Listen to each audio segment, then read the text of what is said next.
क्या? घड़ी 10 मिनट आगे। मेरी घड़ी 10 मिनट आगे है, ठीक है। ये क्या बात करता है यार? अब बताओ यहाँ कितना हो रहा है? आपकी घड़ी में 8:17 होता है। क्लास कितने बजे होती है? 7 बजे से ये लोग आके इधर क्या किए हैं? क्लास 7 बजे होती, भूल गए क्या? और 7 सुबह के 6 बजे के 1 घंटे बाद ही बज जाता है। अच्छा, 7 कब बजता है ये पता रखने के लिए 7 बजे से पहले जागना पड़ता है। अभी देख के लग रहा है कि आप ठीक 4 मिनट पहले जागे हो। स्नान किए हो आज? झूठ बोल रहे हो? नहाया हुआ चेहरा दिख ही नहीं रहा।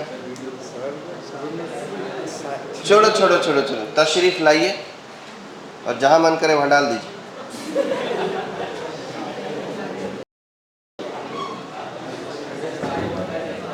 क्वेश्चन लो। अरे यार नहीं पढ़ना है, बाहर चले जाओ प्लीज़। फालतू हल्ला गुल्ला मत करो। अगर आपने जीवन में कुछ प्रॉब्लम चल रहा है, कुछ मैटर सुलझाना है तो बाहर सुलझा लो। ये फालतू आपके मैटर के चक्कर में पूरे क्लास को डिस्टर्ब करो तो नहीं। क्वेश्चन ये है भाई कि डिटर्मिनेंट का वैल्यू कैलकुलेट करना है और थोड़ा सा एलिमेंट्री ऑपरेशन से कैलकुलेट करेंगे। अच्छा, आपने सिर्फ प्रॉपर्टीज़ पढ़ा है ना, एलिमेंट्री ऑपरेशन तो नहीं पढ़ा है ना? ओके, तो सिर्फ प्रॉपर्टीज बेस्ड तो क्वेश्चन फिर अलग होंगे। इसमें वो प्रॉपर्टीज बेस्ड क्वेश्चन देता ही नहीं है। एलिमेंट्री प्रॉपर्टीज पहले दे दिया।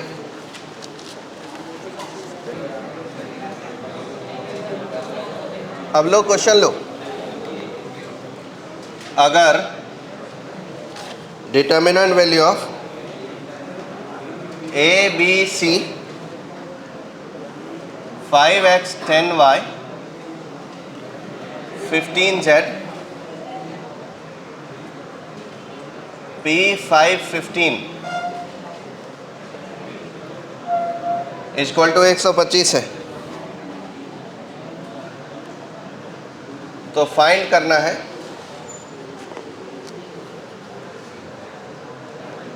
Three A three B C X 2y z p 5 5 without expanding, बिना एक्सपांड किए ही, बिना एक्सपांड किए ये चीज पता लगाना।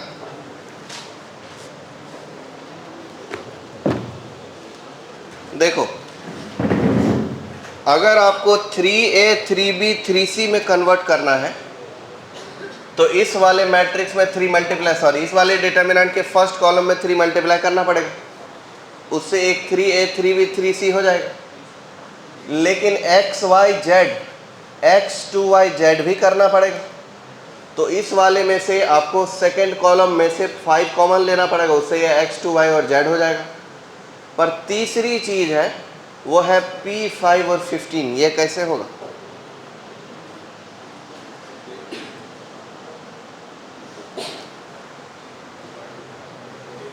ये p5 और 15 ये कैसे होगा? तो एक काम करते हैं,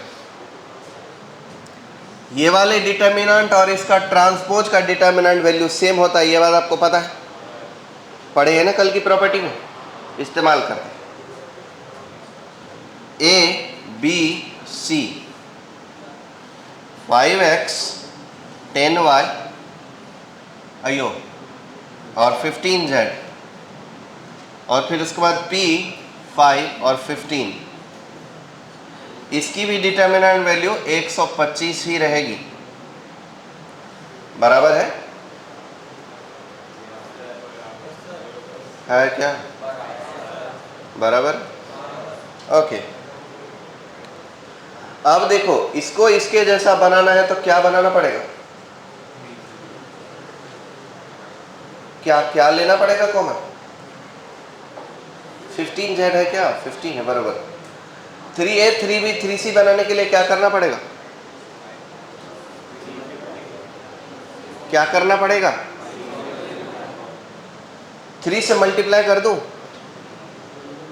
दूं, तो एक काम करो,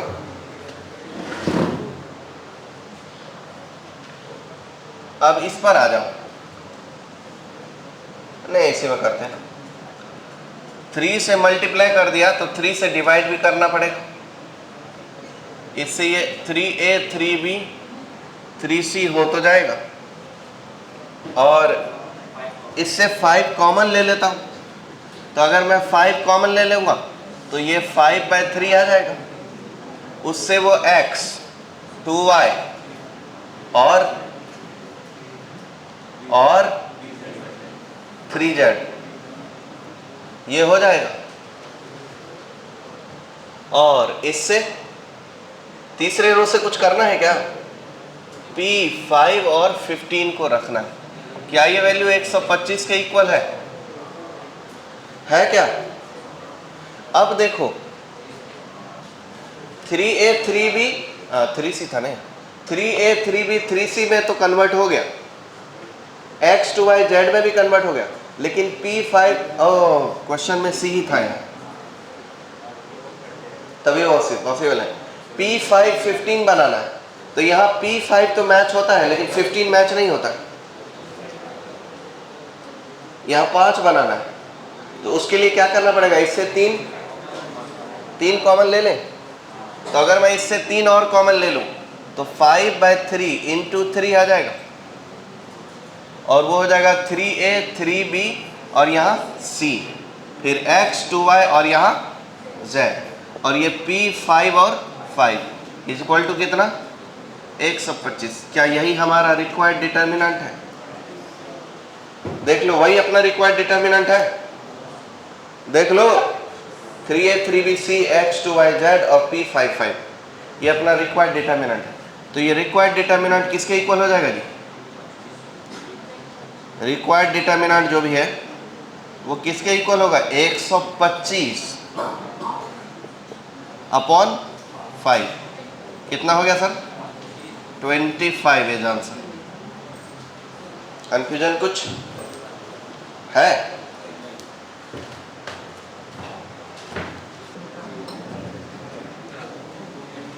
Let A become a determinant which is A, B, C, P, Q, R, X, Y, Z. A, B, C, P, Q, R, X, Y, Z. Suppose determinant of A is equal to 6. Find determinant P plus X, Q plus Y, R plus Z. Q plus Y, R plus Z, A plus X, B plus Y, C plus Z, A plus P, B plus Q, C plus R.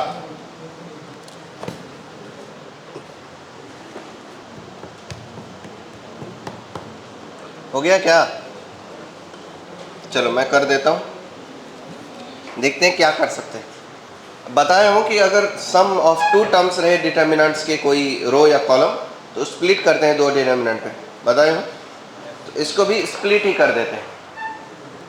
वैसे भी split करने के अलावा उपाय तो मुझे दिख नहीं रहा, तो पहले फर्स्ट रो को स्प्लिट करते हैं, तो P Q R, लेकिन सेकेंड रो रहेगा A plus X, B plus Y, C plus Z, A plus P, B plus Q, C plus R, plus ये एक और डिटर्मिनेंट पे स्प्लिट होगा, X, Y, Z, A plus X, B plus Y, C plus Z, A plus P, B plus Q, C plus R। अब देखो, अगर दिमाग तेज इस्तेमाल करोगे तो कम लिखना पड़ेगा, और अगर दिमाग स्लो इस्तेमाल करोगे तो बहुत लिखना पड़ेगा। इसको जब स्प्लिट करेंगे तो 2 डिटर्मिनेंट पे स्प्लिट होगा ये, एक पी क्यू आर, एक एक्स वाई। देखो पी क्यू आर पहला एक हो जाएगा, इसको स्प्लिट करेंगे तो ए बी सी पे स्प्लिट होगा और ये तीनों सेम रहेगा। 4 डिटर्मिनेंट पे ये स्प्लिट होने वाला है और 4 पे ये स्प्लिट होने वाला है, तो उस 4 में से कुछ 0 हो जाएगा। अभी दिखाते हैं कि किस पीस पे कौन स्प्लिट होता है। पहले वाले को बोलो पी क्यू आर, और फिर यहाँ ए बी सी, इसके बाद रहेगा A plus P, B plus Q, C plus R. ये एक डिटर्मिनेंट हुआ। प्लस बोलो पी क्यू आर, लेकिन दूसरा एक्स वाई जेड, और तीसरा A plus P, B plus Q, C plus R. इस डिटर्मिनेंट को स्प्लिट कर दिया। अब इसको स्प्लिट करेंगे, इसको स्प्लिट करेंगे तो लिखेंगे X Y Z, A B C, और नीचे A plus P, B plus Q, C plus R. ये कम दिमाग लगा रहे इसलिए इतना लिखना पड़ रहा है, बाकी लिखने की जरूरत नहीं थी। दो ही डिटर्मिनेंट होगा, बाकी सब जीरो है। और इसके बाद करेंगे एक्स वाई जेड, फिर एक्स वाई जेड, तो जीरो ही है। इसके आगे कुछ लिखने की जरूरत है क्या? जीरो हो गया ये। अब इसको स्प्लिट करेंगे दो डिटर्मिनेंट पे, तो एक बनेगा P Q R A B C, A B C, zero हो जाएगा क्या? और दूसरा बनेगा P Q R A B C, P Q R, zero हो जाएगा क्या? तो ऐसे ही डायरेक्ट जीरो बोल देते हैं। ये जीरो प्लस जीरो पे स्प्लिट हुआ। अब देखो P Q R X Y Z A B C, P Q R X Y Z A B C, ये एक बनेगा। लेकिन दूसरा बनेगा P Q R X Y Z P Q R, zero हो जाएगा। फिर इसको स्प्लिट करो तो X Y Z A B C क्या हो जाएगा? वो जीरो। फिर X Y Z A B C P Q R, ये बना X Y Z A B C P Q R, और अगला वाला चीज जीरो। तो कुल मिला के P Q R X Y Z A B C ही है। तो अब सोचो, इसको अगर वैसा बनना है तो पी क्यू आर को यहां आना पड़ेगा। तो एक काम करते, पी क्यू आर को यहां ले जाते तो ए बी सी यहां आ जाएगा। एक बार हमने इंटरचेंज करा, तो एक इंटरचेंज करते हम, रो 2 इंटरचेंज करते हैं रो 1 के साथ। इससे ये दिखेगा ऐसा, कैसा दिखेगा? P Q R A B C और एक्स वाई जेड, ऐसा दिखेगा। अब इस पर हम एक बार और ट्रांसफॉर्मेशन लगाते हैं, क्योंकि हमको एक्स वाई जेड को करना है बीच में और ए बी सी को करना है नीचे। तो अगर हम एक बार और ट्रांसफॉर्मेशन लगाएंगे रो 2 इंटरचेंज विद रो 3, तो ये अपना उसके जैसा हो जाएगा। और बता देता हूँ कि इंटरचेंज अगर इवन नंबर ऑफ टाइम्स किया गया है तो डिटरमिनेंट वैल्यू क्या आएगा? पॉजिटिव, क्योंकि एक बार में नेगेटिव आता है, दो बार कर दो तो क्या हो जाएगा? Positive. Even number of times interchange किया गया तो डिटरमिनेंट वैल्यू पॉजिटिव रहेगा। ओके, तो मतलब ये चीज और वो चीज दोनों सेम है क्या? अगर उसकी वैल्यू 6 है तो उसी को दो बार इंटरचेंज करने पर ये आता है, तो इसकी वैल्यू कितनी रहेगी? 6 ही रहेगी, प्लस जीरो जीरो। अब सोचो एक्स वाई जेड, वहां एक्स वाई जेड को कहां होना है? नीचे। तो अगर इसे यहां आके यहां जाना है तो दो बार होना पड़ेगा। अच्छा, एक्स वाई जेड तो यहां आ गया, लेकिन अगर ये यहां से यहां आके इधर आया तो ये वाली चीज भी इधर गया होगा। और पी क्यू आर, अब फिर यहां पी क्यू आर पहुंच गया, पी क्यू आर इधर ही रहेगा। और उसके बाद ए बी सी यहां जाएगा, तो दो स्प्लिट हो रहा है, सॉरी दो बार इंटरचेंज हो रहा है, तो ये भी साइन पॉजिटिव ही रहेगा। तो इसकी भी वैल्यू कितनी आएगी? 6। 6 और 6 कितना हो गया? 12।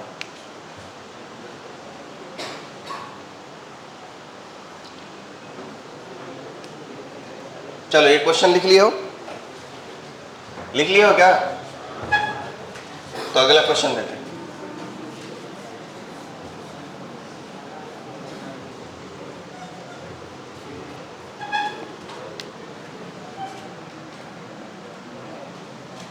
If A, B, C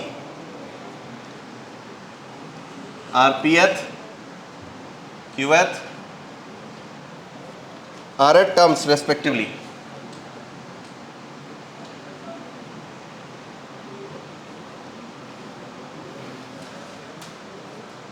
of a HP में then determinant of B C C A B P Q R 1 1 1, इसका डिटर्मिनेंट वैल्यू कैलकुलेट हो। देखते हैं कौन करता है।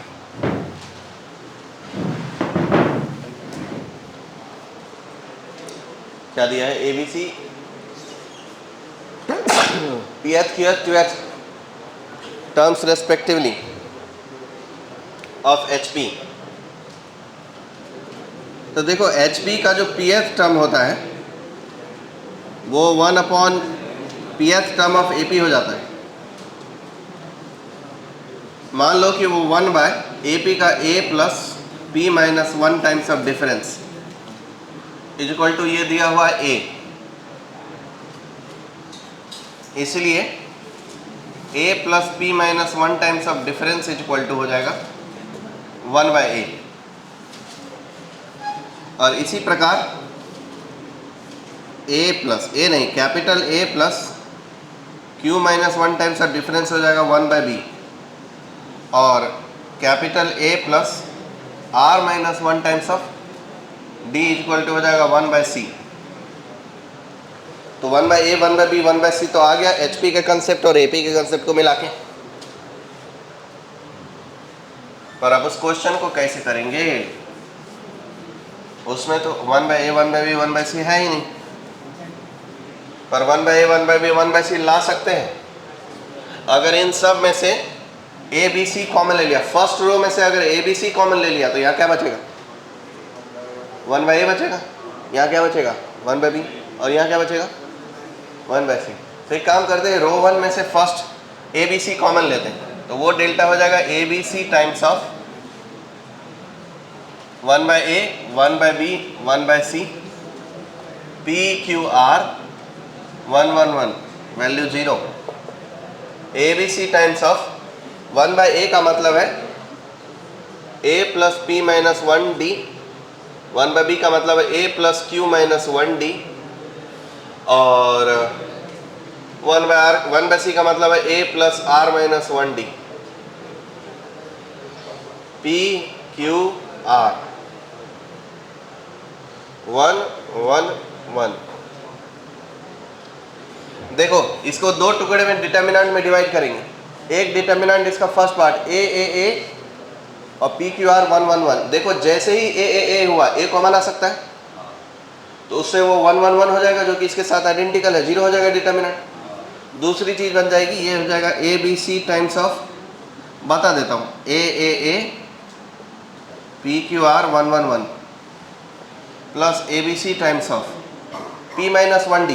तो डी बाहर निकाल लो ना फिर, तो A B C D common ले लो, P minus 1 Q minus 1 R minus 1, और यहाँ बच जाएगा पी क्यू आर, और यहाँ हो जाएगा 1 1 1। अब जैसे ही अप्लाई करोगे row 2 replace by row 2 minus row 3, तो रो 2 क्या बन जाएगा? P minus 1 Q minus 1 R minus 1। ये चीज़ अप्लाई कर सकते हैं ना हम?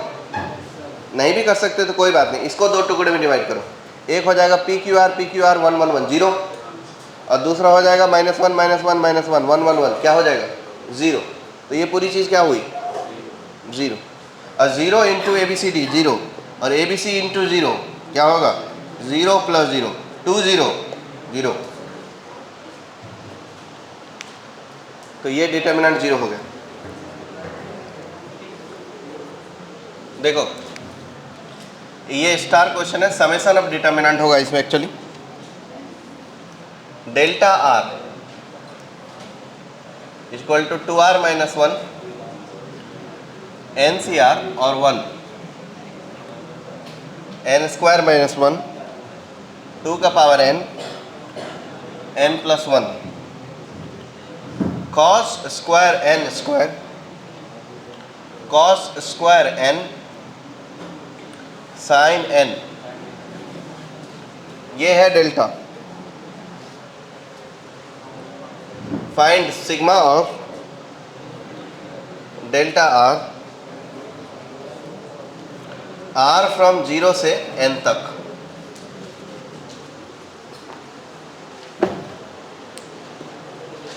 r फ्रॉम 0 से n तक। ये बात करो।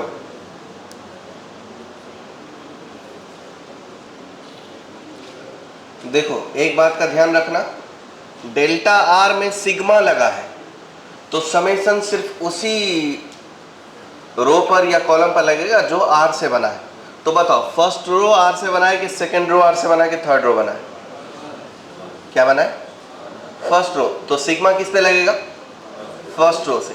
तो फर्स्ट रो जो है वो आर का फंक्शन है, इसलिए सिग्मा सिर्फ फर्स्ट रो पे लगेगा। Second row third row common रहेगा। देखो सिग्मा डेल्टा क्या हो जाएगा, ये डिटरमिनेंट समेशन किस पे लगेगा? फर्स्ट रो पे। यहां लिख देता हूं, since row one is made by r, so summation will apply on row one. तो ये हो जाएगा summation of 2r minus 1, summation of NCR, summation of 1। ये 0 से n तक, 0 से n तक, 0 से n तक। अब बाकी सब चीज़ सेम रहेगा, n स्क्वायर माइनस 1 2 का पावर n, n प्लस 1, ये अपना कॉस स्क्वायर n स्क्वायर, ये अपना cos n, cos square n, ये साइन n। इसमें कोई दिक्कत नहीं है। देखो बाबू 2r माइनस 1 का सिग्मा क्या होता है? फिर तो इसको इस प्रकार लिखना पड़ेगा, पहले r की वैल्यू 0 रखो, क्या मिलेगा?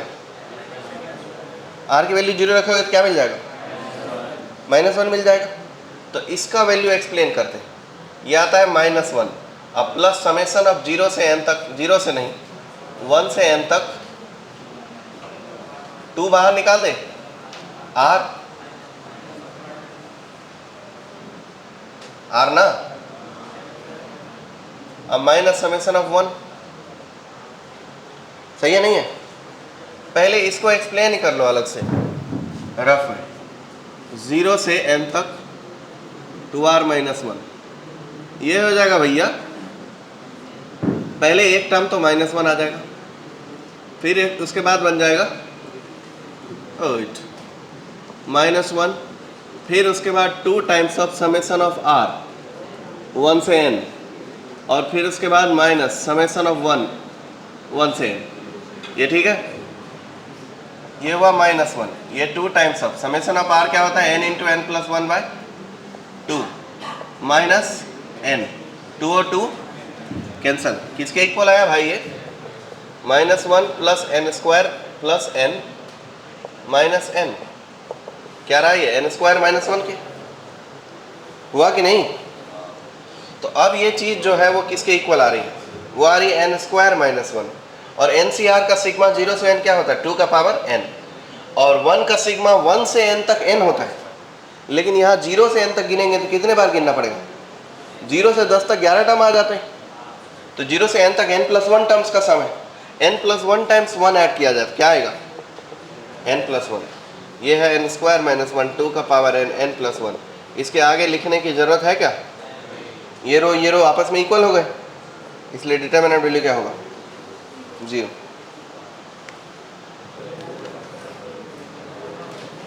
इफ थीटा बिलोंग्स टू 0 से 2 पाई, घर में करना ये, sine 3 theta -1 1 cos 2 theta 4 3 2 7 7 is equal to 0। Number of values of theta,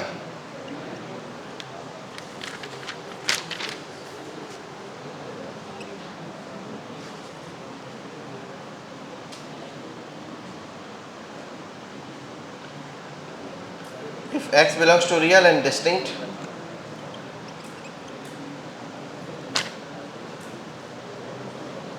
find values of x square 1 plus x square, 2x 4x square, 1 plus 8x cube, 3x 9x square, 1 plus 27x cube is equal to 10.